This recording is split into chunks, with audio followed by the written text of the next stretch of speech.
বিধানচন্দ্র রায়, রতনপুর, পাতা থানা, রতনপুর। আমার স্ট্রোক হয়েছিল। বলি শুনুন, আমি একটা কাজের জায়গায় থাকি। আমি ভাত খাওয়ার পর আমার ওই জিনিসটা মানে খুব বুকে ব্যথা। ঘুষকা হসপিটালে নিয়ে যাওয়ার পর ওরা আমাকে দেখার পর আবার ইসিজি ফিসিজি করে কটা ট্যাবলেট দিয়ে তখন আমার হার্টের যন্ত্রণা, বুকের যন্ত্রণা, ব্যথা, প্রচুর ব্যথা। মানে আমাকে ইঞ্জেকশন দিয়েও মানে ব্যথা কমাতে পারেনি।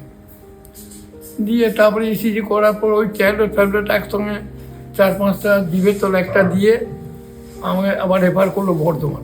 গ্যাসই হলো না। দিয়ে মেয়ে জামাই বললো যে আমি এই দেখেছি এই সার্জেনকে, দিয়ে টেস্ট করার পরে উনি তো ওই আমাকে এখানে ভর্তির আবেদন দিলেন। এইটাই, আর কিছু নেই। খুব ভালো লাগলো।